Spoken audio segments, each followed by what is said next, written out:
Rewan ou le chemin de sable, Ken Bugul.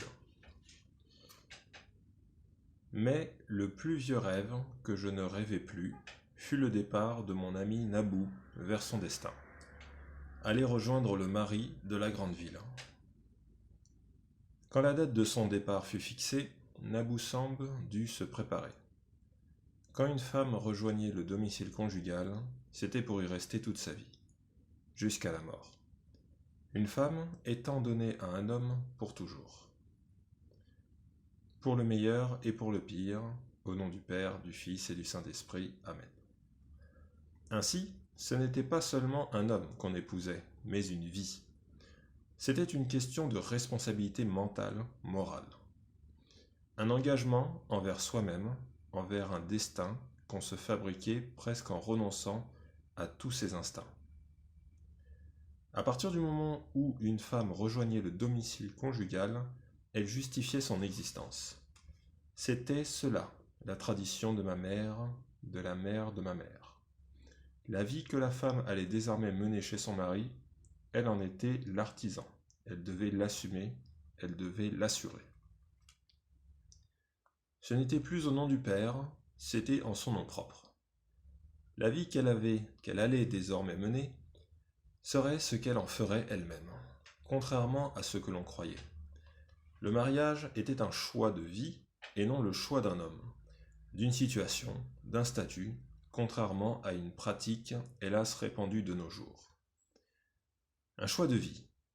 Les préparatifs du départ de Naboo Samb avaient duré plusieurs jours. Avec l'argent remis par le mari de la ville satisfait, il fallait acheter des ustensiles de cuisine tout neufs, du linge de maison tout neuf, des habits tout neufs, des effets de toilette, tout ce dont elle avait besoin pour commencer une vie toute nouvelle. La famille avait ajouté de l'argent, les amis aussi. Il était de tradition de désigner pour la mariée une marraine, ainsi que la première belle-sœur. Rama n'aura jamais de marraine, ni de première belle-sœur. Comment pouvait-elle passer à côté de tous ses rêves de jeune fille de Mbos? La marraine de la mariée était désignée par la famille de cette dernière, alors que la première belle-sœur était désignée par la famille du marié, parfois par le mari lui-même. C'était un titre honorifique, un témoignage d'amitié, bien plus qu'une preuve de prééminence dans la cellule familiale ou dans la société. Parfois, il était recommandé de désigner pour un marié sa sœur comme première belle-sœur. La mère d'une mariée pouvait désigner, après consultation des proches, sa meilleure amie, comme la marraine de sa fille. Tout cela servait à raffermir et consolider les liens. Les sociétés traditionnelles exorcisaient les tensions et créaient les liens séculaires nécessaires au maintien de la paix et de l'harmonie dans la communauté. En dehors de l'honneur, car c'en était un, cela exigeait de la part de la personne honorée de s'acquitter de devoirs matériels importants. Dans certains milieux, la vanité faisait des victimes. Lors des cérémonies familiales, les belles-sœurs et marraines d'honneur avaient des obligations ponctuelles vis-à-vis de la mariée. Il fallait préparer des trousseaux qui pouvaient coûter de sommes folles. C'était une sorte de duel où, à force de vouloir rendre les dons reçus, on finissait par s'endetter jusqu'à la ruine. Le sens de l'honneur, à quoi cela servait-il? Eh bien à cela. Celle qui avait été désignée comme marraine, dans la famille maternelle de Naboo Samb, était une cousine de son père et une grande dame, connue pour ses goûts fastueux ainsi que ses références matérielles et sociales. Il fallait quelqu'un de ce calibre pour faire face à l'homme de la grande ville et à son milieu. Cette dame avait invité toutes ses connaissances complices aux préparatifs. Elles apportèrent qui de la belle vaisselle, qui de l'argent, qui des bijoux, qui du noxal des joues, qui ne bouge pas d'ici, cet encens ensorceleur destiné à retenir l'homme à la maison, qui des pagnes tissés aux frontières de la Casamance et de la Guinée-Bissau, Serundiago, les meilleurs, les plus beaux. pour recouvrir le mari frileux ou cacher sa nudité furtive.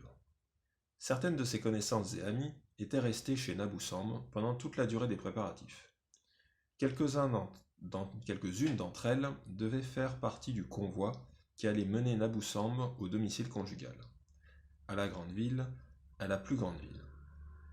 Les amis d'enfance de Nabou-Sam offraient qui une série de verres, qui une série d'assiettes, qui des parfums, qui des bols, qui une cafetière, qui un petit pagne intime brodé avec amitié et envie pendant plusieurs semaines, le petit pagne fatal pour les nuits où les corps s'affrontaient dans le combat de sens, qui des draps de lit brodés aussi à la main.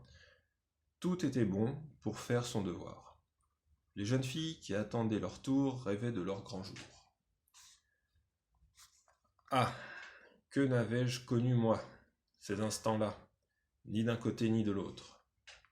Comme je regrettais d'avoir voulu être autre chose, une personne quasi irréelle, absente de ses origines, d'avoir été entraînée, influencée, trompée, d'avoir joué le numéro de la femme émancipée, soi-disant moderne, d'avoir voulu y croire, d'être passé à côté des choses, d'avoir raté une vie peut-être, parce qu'on m'avait dit de renoncer à ce que j'étais, alors que j'aurais dû rester moi-même et mieux m'ouvrir à la modernité.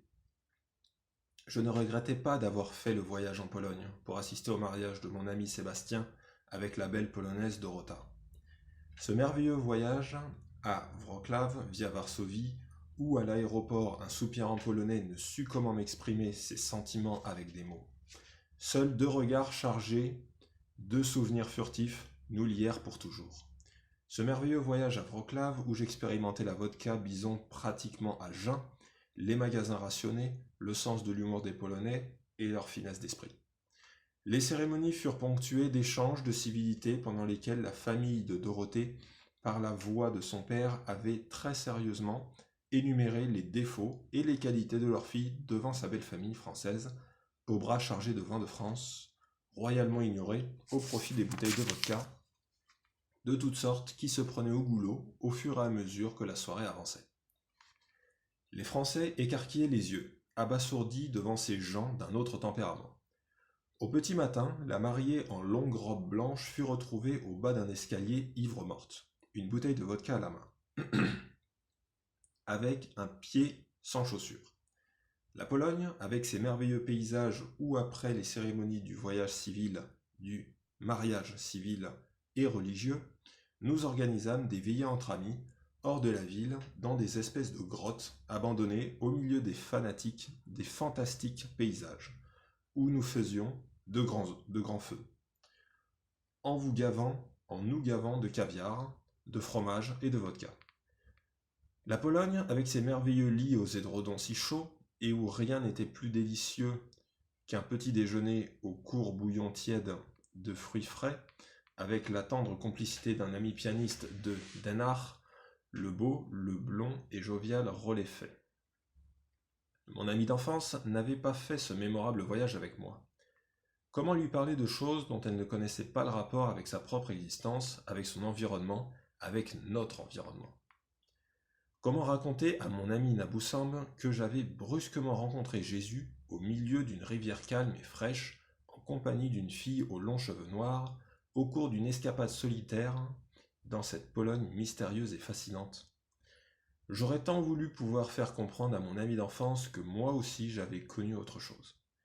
Mais cette autre chose, je ne l'avais pas partagée avec les miens. C'était cela la différence. Il fallait aussi que je réserve aux miens une partie de ma vie, que nous en vivions ensemble, ne serait-ce qu'une seule portion. Mais c'était nécessaire si je voulais mourir chez moi. Comment avoir vécu autre chose ailleurs, avoir cru y être même heureuse, loin de mon village natal, loin des miens, loin de mes camarades d'enfance, loin de ce chemin de sable pendant des années et des années, les pieds de mes frères et mes sœurs avaient foulé. Comment pourrais-je encore apprécier autre chose si je ne vivais pas dans mon environnement, si je n'y faisais pas un saut de temps en temps? J'avais vécu tant de choses dont il ne restait plus aucune trace. Voilà pourquoi mon bonheur était si triste, par la rupture avec mon atmosphère et ses parades d'ailleurs, parade de vie à mi-chemin entre la farce et la tragédie. J'ai connu Nabou-Sam très jeune. Nous devions avoir 7 ou 8 ans. Ma mère disait, 3 mois après ta naissance, la grève des chemins de fer prit fin. La mère de Nabou-Sam disait, Nabou est né un mois de janvier, pendant cette grève de chemin de fer, la grève de Ibrahim Assar. Un homme portait-il le nom de Ibrahim Assar? Ou une gare? Un gréviste, cet Ibrahim Assar? Oh, excusez-moi, non, un syndicaliste. De toutes les façons, il n'y avait plus de train. Pendant que le train était l'enjeu du troisième millénaire pour le transport des hommes et des marchandises, chez nous, nos chefs ratifiaient avec nos fossoyeurs la mort du rail avec des sourires larges comme des gueules de caïmans. Pitié pour nos peuples meurtris. Ah, Nabou-Sam, elle était la plus jolie fille du village. Elle était d'une famille de griots, de vrais griots, fiers de l'être. Son père était un boucher et un homme très pieux. En dehors de son travail au marché, il était toujours sur son tapis de prière, le corps tourné vers l'est, le chapelet à la main. Sa mère était une bonne mère de famille. Elle mettait au monde des enfants, s'en occupait, ainsi que de son mari, un peu plus âgé qu'elle, et se pliait aux exigences de son rôle avec bonheur. Une très belle femme par ailleurs, elle n'avait jamais eu de coépouse. Vous voyez bien, la polygamie n'était pas une institution. Dieu a dit que chacun mette sur ses épaules la charge qu'il peut supporter. J'avais toujours fréquenté Nabou-Sam. Elle était si douce, si gentille, si serviable. Cela aussi faisait partie de son rôle. C'était chez eux, à Nguéwal, que je me faisais faire les tresses au fil. Elle habitait dans une grande maison toujours animée. Plusieurs familles se trouvaient là, toujours du même sang, hommes, femmes, enfants, ainsi que des cousins, des cousines, les neveux. Du temps où l'arachide engraissait les Syriens et les Libanais, qu'on retrouvait dans tous ces villages reculés du pays, et indirectement ceux qui les servaient, mais moins bien que ceux qu'ils servaient, c'est-à-dire les huileries et les savonneries de Marseille, qui nous retournaient cartons d'huile et barres de savon dans des bateaux fumants qui faisaient pompon au large de nos côtes pour annoncer leur arrivée. À l'intérieur du pays, nous, on n'entendait pas le pompon des bateaux, mais l'huile et le savon arrivaient jusqu'à nous. À cette époque-là, quand Nguéwal s'apprêtait à manger, c'était un dung, le petit tambour, qui l'annonçait. Ah, que de gens avaient vécu dans le bonheur avant qu'on ne leur dise que ce n'était pas ainsi qu'il fallait vivre. Je ne me souvenais pas de ce que j'avais offert à mon amie Nabou-Sam quand elle partit rejoindre le domicile conjugal, rejoindre son mari à la ville, à la plus grande ville. Je ne me rappelais pas si je me trouvais au village. Les années avaient passé et j'avais quitté le village pour les grands centres d'éducation étrangère. Mais je savais que même absente, on faisait le nécessaire pour moi. Ceux qui restaient au village continuaient à remplir les rôles de ceux qui avaient quitté pour une raison ou pour une autre, en espérant qu'ils reviendraient un jour reprendre leur place et s'acquitter de leurs dettes. Et moi, j'étais parti parce que je croyais que je ne voulais pas vivre comme les autres. Je croyais que je ne le pouvais pas. Je ne savais pas, je ne savais plus. Le jour donc où Nabou-Sam devait rejoindre le domicile conjugal, plus de 10 cars Saviem avaient été réquisitionnés, ainsi que les véhicules des parents et des amis, venus d'un peu partout pour cette grande occasion. La voiture dans laquelle Nabou-Sam devait prendre place était une grande marque. L'homme de la ville, de la grande ville, avait les moyens. Nabou-Sam avait quitté le village en Mercedes. Mercedes, c'était la première fois qu'une fille du village rejoignait le domicile conjugal dans un aussi bel équipage. Mercedes, quel joli nom de fleurs. Un bouquet de fleurs, s'il vous plaît. Des fleurs pour Aung San Suu Kyi. Les bagages qu'elle devait emporter étaient si nombreux qu'il fallait faire voyager certaines personnes par train pour les transporter. Ah, que je t'envie, Nabou-Sam, pour avoir connu ce jour inoubliable, que je ne connaîtrai jamais. Lavé, habillé, enduite de karité, protégé contre les mauvaises langues et les recommandations. La recommandation la plus fréquente était celle d'un prophète à sa fille qui allait rejoindre son mari. Sache mieux te taire devant qui sait mieux parler. Nabussan partait pour toujours. Rejoindre le domicile conjugal, un voyage sans retour, dans un certain sens. La jeune et jolie Nabussan avait elle aussi à peine 17 ans, comme Rama. Elle était devenue la 4e épouse de l'homme de la grande ville. Les épouses de Nabussan allaient-elles organiser un rituel de Shachar à son intention? Habituellement, quand une femme rejoignait le domicile conjugal et y trouvait déjà une autre épouse, elle devait subir l'épreuve du Shachar.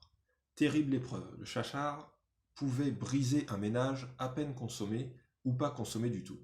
Le Shachar n'était pourtant pas institué par les sociétés traditionnelles pour détruire mais pour construire. C'était un rituel institué pour exorciser dès le départ les démons de la haine et de la jalousie. Un rituel qui permettait aux femmes de vivre ensemble sans heurts, un rituel qui libérait des affres de ces sentiments et sensations qu'on attribuait à la jalousie et qui pouvait mener au meurtre et à la folie.